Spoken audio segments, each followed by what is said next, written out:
이태원 클럽발 코로나19 감염이 전국적으로 확산하면서 2, 3차 감염도 잇따르고 있습니다. 클럽 출입자를 파악하는 데도 어려움을 겪으면서 방역 당국이 긴장하고 있습니다. 이번 주부터 시작되는 초중고 등교 개학 일정에도 차질이 예상되고 있습니다. 관련 내용 정리해 보겠습니다. 김성훈 변호사, 장윤미 변호사 나오셨습니다. 어서 오십시오. 안녕하세요. 안녕하세요.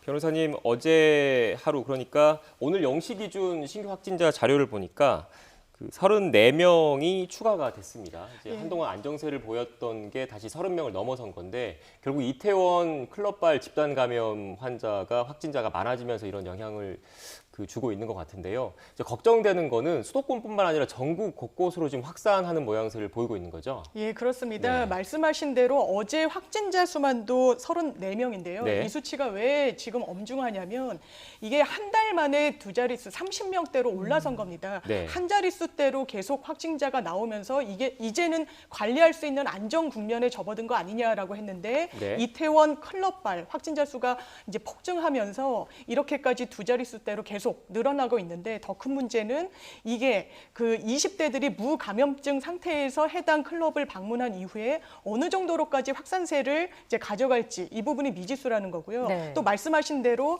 이게 단순히 서울 경기권에 국한돼 있지가 않습니다. 지금 이태원 클럽과 관련한 확진자 수가 50명대에 육박하는 걸로 지금 나오고 있는데 네. 이게 어느 정도까지 증폭할지 또 해당 그 클럽에 방문했던 사람들 확진자가 뭐 경기, 인천, 부산 이렇게 전방위적으로 전국에 분포하고 있기 때문에 네. 상당히 좀 엄중한 상황이 다시 도래했다고 봐도 무방할 것 같습니다. 네. 그래서 지금 서울시가 이태원 클럽 방문자 동선 파악에 나섰는데 문제는 출입자 1,900여 명 가운데 600여 명만 통화가 된 걸로 알려졌고 나머지 1,300여 명은 연락이 닿지 않고 있는 상황입니다. 이제 또 보니까 가짜 전화번호를 남긴 경우도 많다고 하는데 결국엔 이렇게 되면 방문자 추적이 좀 어렵지 않겠습니까? 네, 정말 안타까운 상황인데요. 네. 예.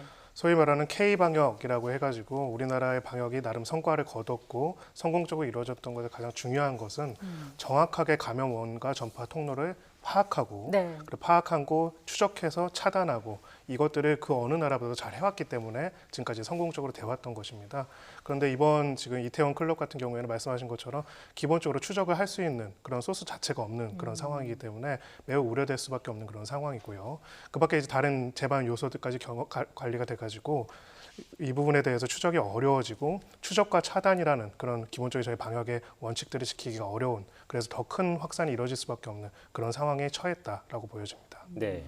이제 말씀하신 대로 추적이 어렵다라고 말씀을 하셨는데 특히 이제 최근 일부 보도 등을 통해서 관련된 클럽이 이제 성소수자 클럽이다 이런 보도가 나와서 오히려 그곳에 갔던 그 사람들을 빨리 찾는 게 제일 중요하지 않습니까? 그런데 본인을 드러내지 않을 우려도 커지고 있다고요. 예, 말씀하신 네. 대로 이게 소수자 클럽이다. 그리고 네. 일부 언론에선 이제 뭐 게이 클럽이다 해가지고 뭐 단독 기사로까지 이 사실관계를 지금 알리게 되면서 네. 이 클럽을 방문했던 사람들이 상당히 좀 움츠러들고 본인의 동선을 이제 방역 당국에 공개하고 알리기가 어려운 상황이 좀 됐습니다. 네. 그래서 그렇다면 이 인권 침해와도 이 동선 공개가 같이 맞물려서 상당히 많이 논의가 되고 있는데 네.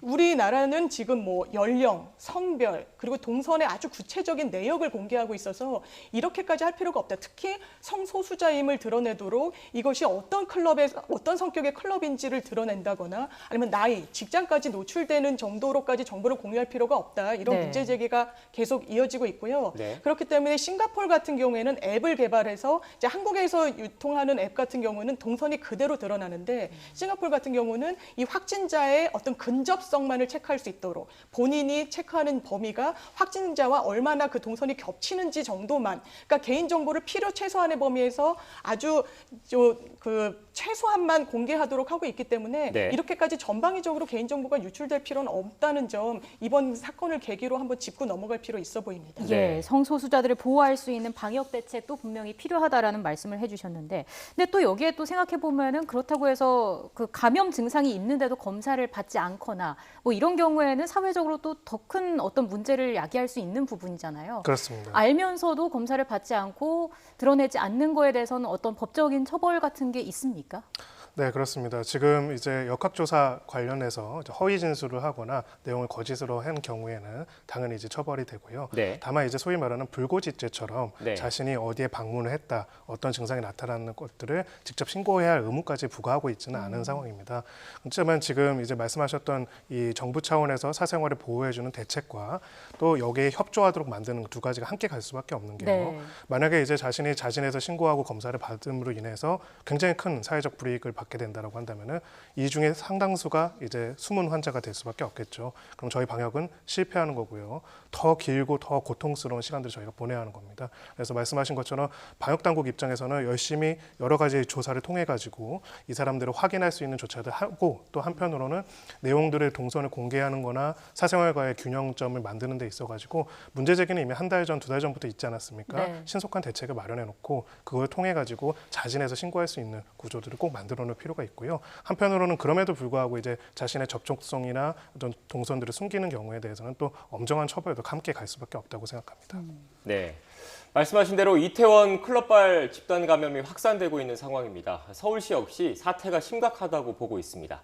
특단의 조치를 내렸는데요. 화면 직접 보도록 하겠습니다. 서울시는 지금 이 순간부터 즉시 클럽, 감성주점, 콜라텍, 룸살롱 등 모든 유흥시설에 대해서 집합 금지 명령을 발령합니다. 이 순간부터 해당 시설은 영업을 중지하여야 하고 위반하는 경우 엄중한 처벌을 받게 될 것입니다.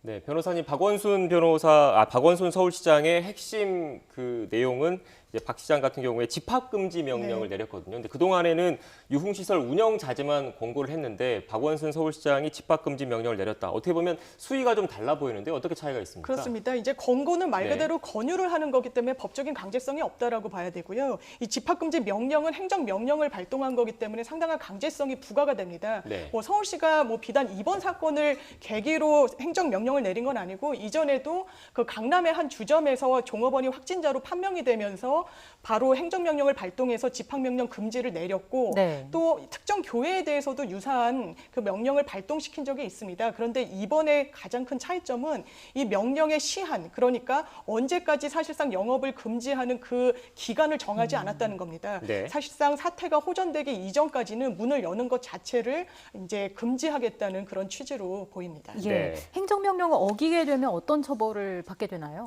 네, 지금 이것의 법적인 근거가 감염법 예방법 47조에 있습니다. 네. 관련돼서 이제 집합금지 명령이라고 하고요. 이것을 위반한 경우에 현재 법령상으로는 벌금 300만 원 이하의 벌금을 이제 처벌할 수 있도록 되어 있습니다.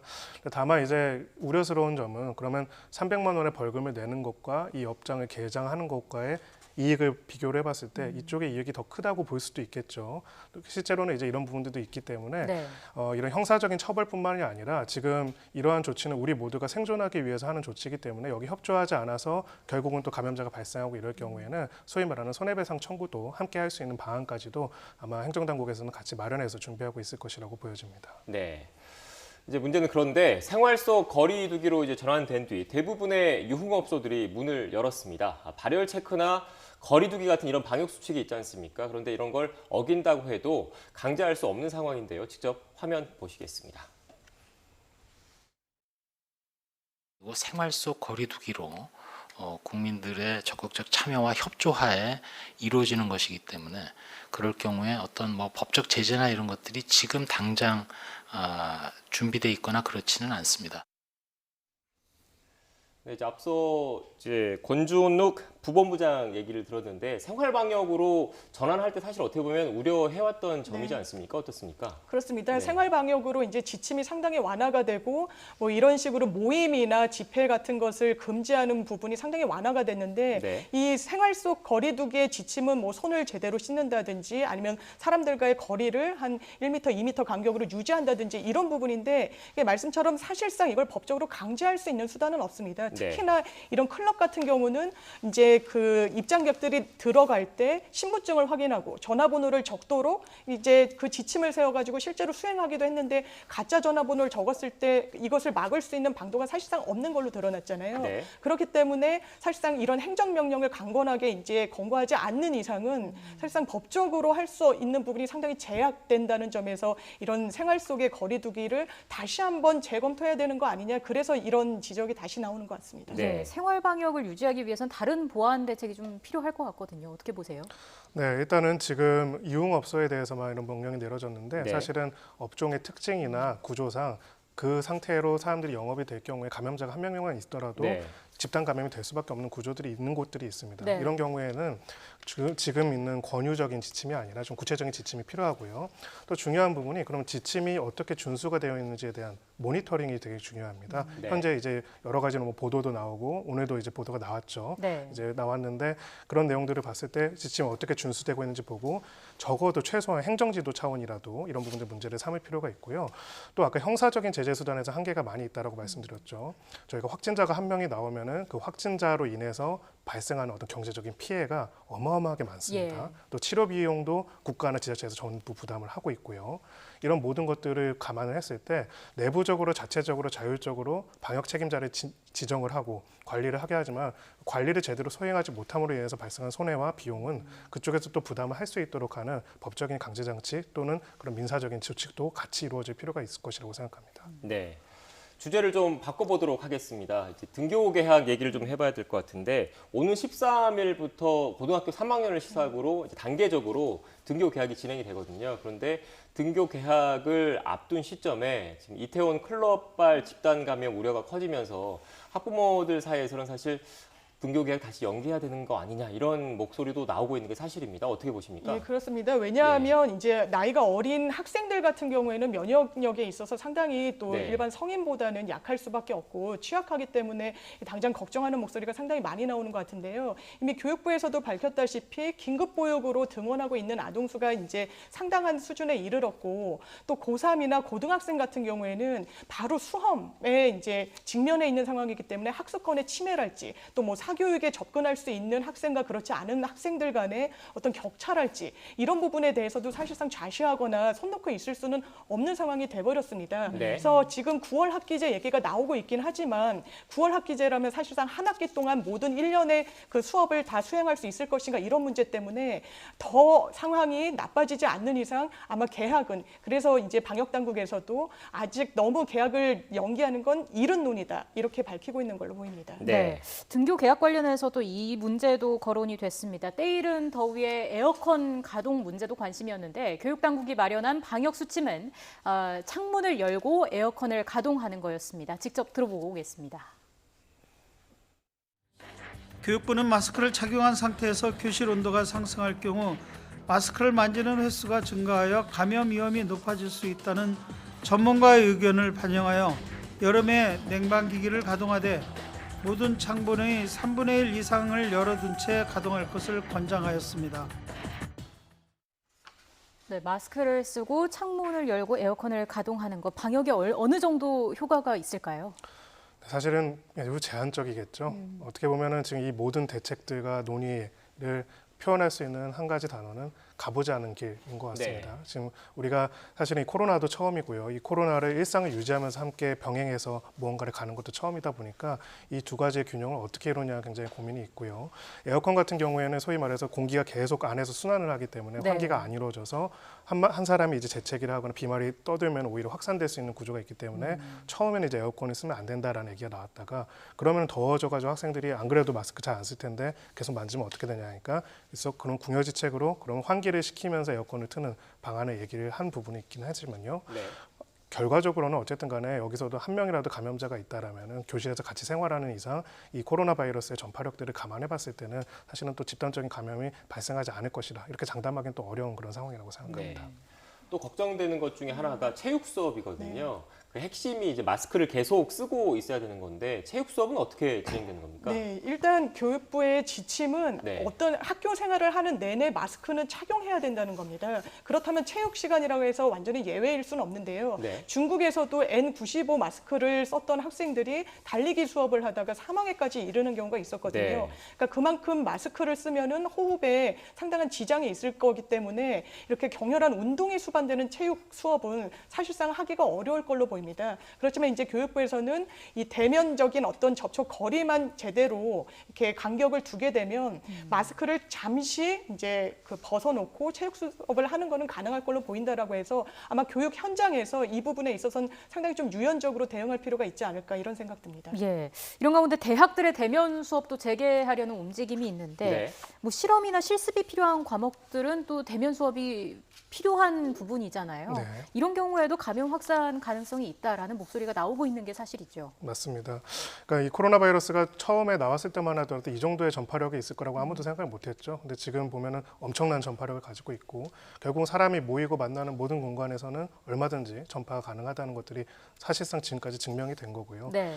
불가피하게 이제 대면 강의를 하더라도 어떻게 이것을 현실적으로 가장 강력하게 차단할 수 있을 것인가에 대한 대책들을 조금 더 마련할 필요가 있을 것으로 보입니다. 지금 뭐 마스크 착용은 당연히 기본적으로 지켜줘야 할 것이고요. 거리 두기를 어떻게 할 것인지, 운용에 있어서 밀집 정도를 어떻게 할 것인지 여기에 대해서 아직까지 어떤 지침도 정확하게 없기 때문에 네. 새롭게 빠르게 정리할 필요가 있을 것이라고 보여집니다.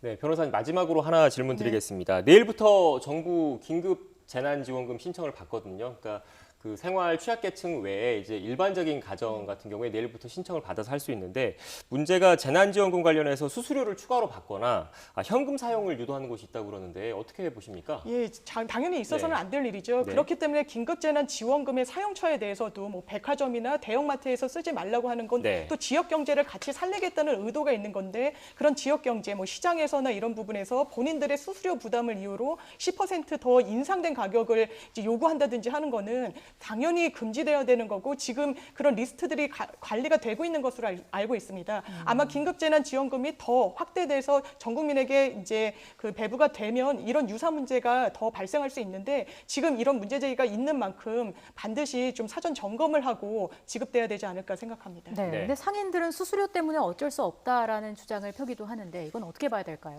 네, 그래서 객관적인 이제 팩트 체크가 이루어진 네. 바가 있고요. 수수료가 가령 이제 재난지원금 수수료가 일반적인 카드나 체크카드보다 높다라면 뭐 맞는 말인데 네. 사실 그렇지는 않습니다. 그럼에도 불구하고 이런 문제가 발생하는 이유는 현금 매출을 이제 소위 말하는 소득 신고에서 누락하는 경우들이 그동안 관행적으로 많이 있었기 때문에 현금 매출이 될 것들을 이제 소위 말하는 재난지원금을 쓰게 되면은 매출이 잡히게 되는 문제가 있어서 그런 얘기들이 나온 거고요. 예. 자, 재난지원금이라는 거 그냥 현금 상품권이 아니라 재난지원금이죠. 그리고 사실 재난지원금의 용처를 이렇게 제한하는 거는 이 소상공인들이 생존할 수 있도록 살리기 위해서 네. 지금 엄청난 재정을 들여서 하는 겁니다. 그래서 적어도 이제 뭐 수수료 관련된 것들이 또 있겠지만은 이런 매출이나 이런 부분에 있어가지고 유익이나 혹은 세금 부분에 있어서 탄로를 위해서 이거를 거절하는 그런 행동들은 우리 모두가 연대를 강화한다는 측면에서도 꼭 막아야 하지 않을 것이다. 그렇게 생각합니다.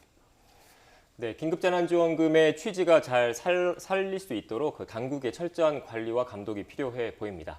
지금까지 김성원 변호사 그리고 장윤미 변호사와 함께 이야기 나눠봤습니다. 오늘 말씀 고맙습니다. 고맙습니다. 감사합니다.